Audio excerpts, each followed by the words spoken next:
Aujourd'hui, on va tester une imprimante 3D. Et oui, premier test de la chaîne. Et l'imprimante qu'on va tester, c'est la Wanao D12. Merci à Nicolas de Wanao France de m'avoir proposé de me l'envoyer gratuitement. Cette imprimante va peut-être d'ailleurs remplacer ma Prusail 3MK3S clone que je me suis fabriqué moi-même à partir de ma première imprimante. Pour vous raconter une petite anecdote de comment j'ai débuté dans l'impression 3D, c'est mon prof de techno qui m'a donné envie de me lancer là-dedans. Merci à lui au passage, s'il passe par là. Et du coup, j'ai commencé par une Utopie que je me suis fabriqué moi-même. J'ai totalement tout construit de zéro, j'ai fabriqué la frame avec du médium. Les pièces en 3D, c'est mon prof de techno qui les a imprimées. Et pour les composants, j'ai tout acheté sur AliExpress. À l'époque, ça m'avait coûté environ 200 €. Mais honnêtement, aujourd'hui, je vous déconseille de construire votre imprimante vous-même. Ça vous reviendra au même prix qu'une imprimante du commerce et vous aurez les mêmes fonctionnalités, voire moins de fonctionnalités. Le gros avantage, forcément, c'est que vous allez apprendre beaucoup de choses. Mais c'est sûr qu'aujourd'hui, si vous voulez pas vous embêter, entre 200 et 300 €, vous avez une très bonne imprimante qui fera très bien l'affaire. Et peut-être bien celle-là. Allez, c'est parti, on ouvre tout ça. La première chose qu'on a, c'est le manuel d'assemblage. On peut voir que le packaging est très bon, l'imprimante est très bien protégée. J'ai remarqué que j'avais un petit défaut sur la partie magnétique de mon plateau. Il y a un petit rond qui est un peu enfoncé, bon c'est rien de grave hein. Ensuite voilà ce qu'on a au niveau des outils. On aura tout ce qu'il faut pour monter l'imprimante. On a aussi une très bonne spatule, un câble USB, une carte micro SD de 4 Go et un adaptateur USB. Au niveau du montage, c'est vraiment super simple. On a juste cette partie à relier à la partie du bas avec 4 vis. Et pour ne pas se tromper dans le sens de montage, il y a des numéros de chaque côté. Et je me suis rendu compte que j'avais monté le truc à l'envers. Du coup c'est pas grave, j'ai redémonté les 4 vis et j'ai remis ça dans le bon sens. Au niveau du cable management, c'est très propre, on a des connecteurs et des supports de fixation. Pour tous les câbles qui vont au chariot de la tête d'impression, on a un simple câble RJ45, c'est vraiment très bien pensé.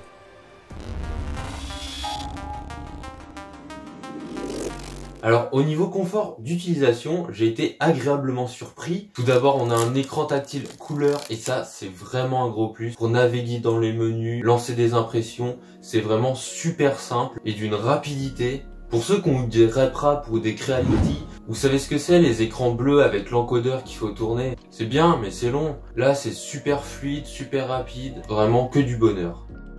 On a aussi des vis de tension pour les courroies et ça c'est vraiment super pratique parce que les courroies c'est quelque chose qui peut se dérégler et donc avec ça en quelques tours c'est réglé, c'est rapide, c'est efficace, ça devrait être sur toutes les imprimantes. Sinon au niveau du plateau on a un plateau magnétique, je trouve ça vraiment génial. Pour décoller les impressions il suffit de le tordre, en plus il adhère super bien, alors moi personnellement c'est ce que je préfère les plateaux magnétiques.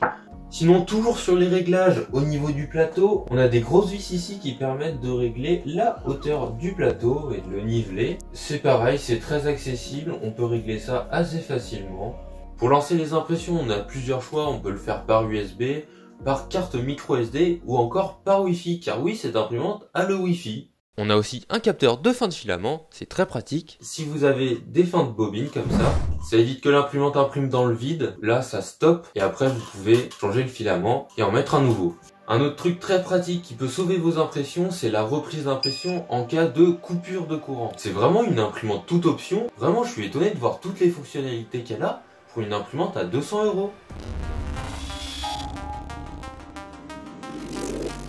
Ok, alors maintenant je vais vous parler des améliorations qu'on peut faire sur cette machine. La première, ça va être le BL Touch.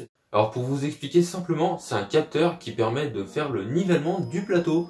En fait, ça évite d'avoir à régler le plateau manuellement. Ça va le régler automatiquement avant chaque impression pour que la première couche soit vraiment la plus uniforme possible. Une seconde amélioration que j'ai fait, c'est que j'ai installé un driver de moteur silencieux sur l'extrudeur parce que je trouvais qu'il faisait quand même pas mal de bruit quand il rétractait.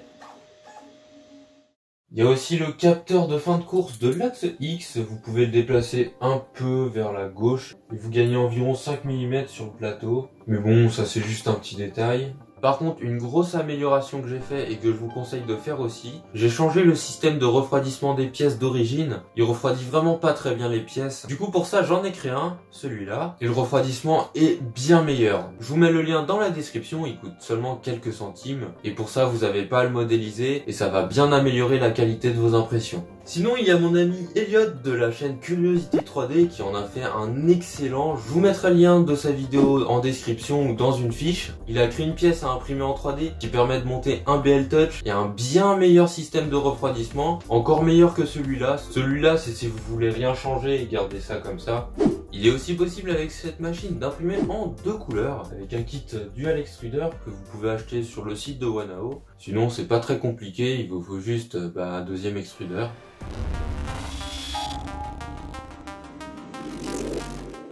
J'ai eu 2 galères avec cette imprimante et il faut que je vous en parle. La première, c'est qu'au début, toutes mes impressions plantaient en plein milieu, pour a priori aucune raison. En fait, c'était assez simple, ça venait de la carte SD, qui devait être soit défectueuse, soit mal formatée. Donc j'en ai utilisé une autre et j'ai plus jamais eu ce problème. Le deuxième gros souci, beaucoup plus embêtant cette fois, c'est qu'après mes premières impressions, j'ai vite eu des décalages de couches. Et pour ceux qui font de l'impression 3D, vous savez que ça peut venir de plein de choses différentes. La première chose à regarder quand on a un décalage de couches, c'est la tension des courroies. Ça peut arriver d'en avoir si elles sont trop détendues. Donc pour ma part, je les ai tendues comme il faut. J'ai même essayé de les régler en cours d'impression, mais ça n'a pas vraiment changé grand chose. J'avais toujours des décalages de couches. Ça peut aussi venir de la vitesse d'impression. J'ai un bon exemple avec cette pièce que j'ai voulu imprimer un peu vite, à 80 mm/s. J'ai eu beaucoup de décalages de couches et le refroidissement n'a pas suivi également. C'est la seule pièce que j'ai imprimée à 80 mm/s. Toutes les autres pièces étaient à 60 ou à 50 mm/s, ce qui est une vitesse totalement normale pour une imprimante. Dans mon cas, ça ne venait pas de la vitesse d'impression, car j'ai imprimé des tests de pièces pour un projet, et j'avais quand même des décalages de couches alors que ma vitesse était normale. Après ça, j'ai tout de suite pensé à un réglage super important sur les imprimantes, c'est la tension des drivers moteurs. Les drivers de moteur pas à pas, c'est des petits circuits qui permettent de piloter justement les moteurs pas à pas. Et dessus, on a un réglage avec un petit potentiomètre qui permet de régler l'intensité maximale qu'on va envoyer au moteur par une tension de référence. Si par exemple on envoie trop d'ampérage au moteur, il va surchauffer alors on va perdre des pas. C'était pas mon cas, les moteurs étaient aux alentours de 50-60 degrés, ce qui est une température tout à fait normale pour une imprimante 3D. Et en revanche, si l'intensité est trop basse, le moteur va perdre en couple et risque de rater des pas lors des fortes accélérations. Ça arrive plus sur l'axe Y parce que le plateau est plus lourd, du coup pour le faire bouger, il faudra donc plus d'énergie et plus de couple, donc il y a plus de chances d'avoir des pertes de pas. Donc j'ai démonté la face arrière, j'ai vérifié la tension de référence, et étonnamment, elle était pas du tout bien réglée. Ni pour l'axe X, c'était trop, le moteur avait tendance à surchauffer, ni pour l'axe Y, c'était pas assez, moteur qui perdait pas.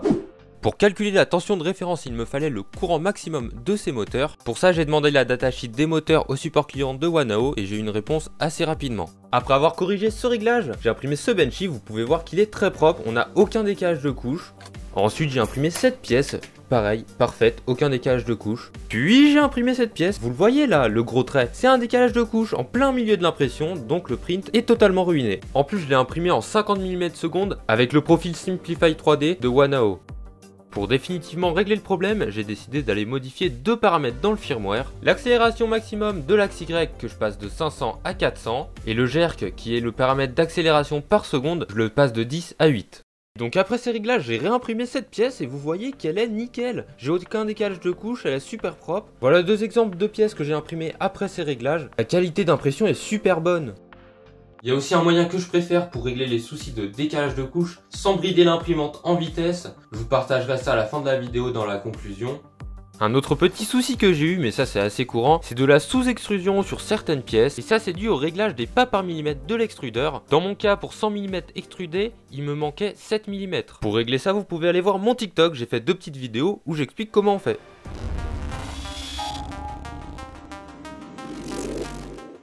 Un petit point rapide sur les filaments de chez Wanao. J'ai eu l'occasion d'en tester 3. Du PLA simple en orange, du PLA en violet transparent que je trouve magnifique et du PETG noir. Au niveau de la qualité du filament, le diamètre est très constant et ça donne de très bonnes impressions, donc je ne peux que vous recommander leur filament.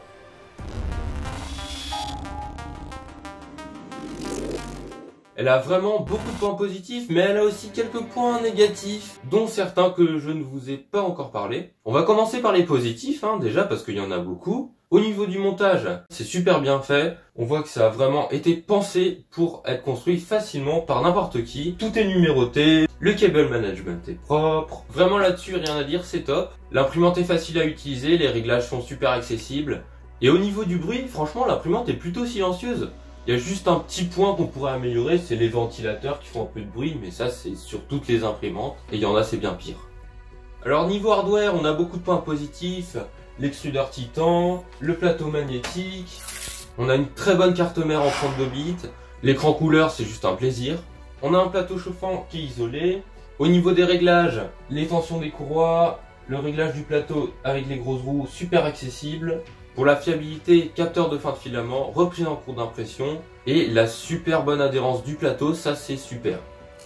Niveau qualité d'impression, c'est bon. Bon, j'ai eu quelques prints avec des artefacts, mais globalement la majorité de mes impressions, sans compter les décalages de couches, sont vraiment sorties super propres. Je dirais que la qualité est bonne.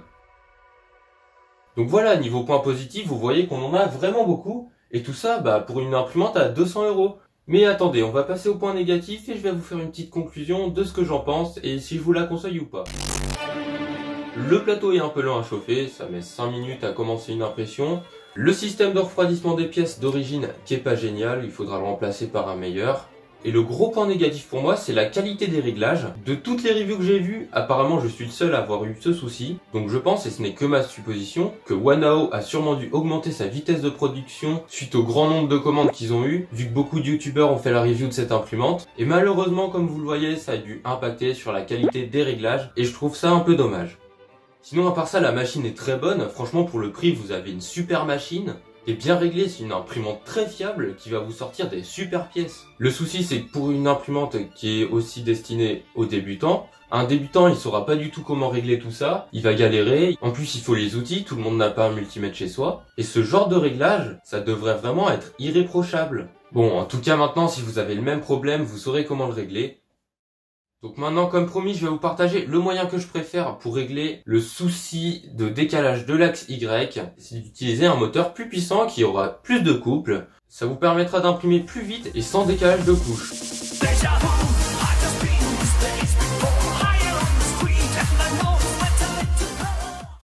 Le moteur qu'on a de base sur l'axe Y, je le trouve vraiment un peu petit. L'axe Y il supporte le plateau, ce qui est beaucoup plus de poids que l'axe X. Donc forcément pour les mouvements rapides et les changements de direction, il lui faut plus de couple. J'avais fait cette erreur sur ma première imprimante de mettre un moteur pas assez puissant. C'était d'ailleurs le même format que cela. Sur l'axe X, il n'y avait aucun souci. L'axe Y, j'avais plein de décalages de couches. Donc vraiment, ce que je vous recommande, changez le moteur, mettez un plus puissant. Je vous mets le lien du moteur que je vous recommande dans la description avec la poulie qui va bien. Franchement, pour moins de 10 €, c'est une amélioration qui est à faire. Et vous serez pas déçus. Ce qui serait encore mieux, c'est que Wanao mette directement un moteur plus puissant sur l'axe Y. J'ai vu que sur certaines reviews, il y avait des soucis qui avaient déjà été corrigés. Donc j'espère que Wanao vont faire quelque chose pour ça et prendront cette critique en compte pour améliorer la qualité de leurs produits.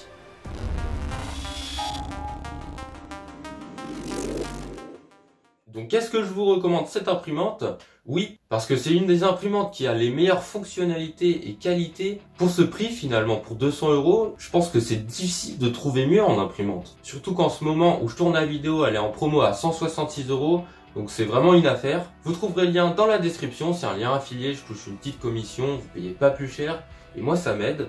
Cependant, je tiens à noter que vous aurez peut-être certains réglages à faire, mais c'est pas sûr, hein. Peut-être que vous aurez une imprimante bien réglée, pas comme moi. Je suis peut-être tombé sur une imprimante vraiment mal réglée, je sais pas trop. En tout cas, si vous avez des problèmes similaires, vous saurez d'où ça vient et comment les régler. Voilà, j'ai préféré être transparent, même si ça va peut-être pas plaire à tout le monde. Néanmoins, c'est bénéfique pour tout le monde.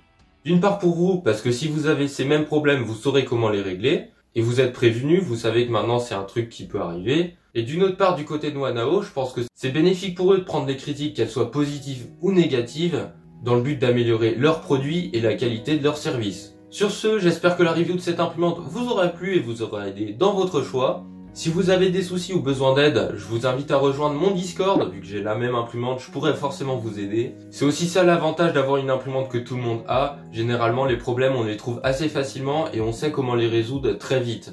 Je voulais aussi vous remercier, on a dépassé la barre des 30 000 abonnés. Partagez cette vidéo à vos amis qui sont à la recherche d'une imprimante 3D. J'aimerais bien savoir en commentaire ce que vous pensez de la Wanao D12 et si vous avez eu des problèmes de réglage similaires aux miens. N'oubliez pas que si vous voulez, vous pouvez vous abonner pour ne rien manquer des futurs projets. Merci aussi aux tipeurs et aux gens qui m'envoient des objets à réparer. Et on se retrouve bientôt pour d'autres projets. Allez, salut!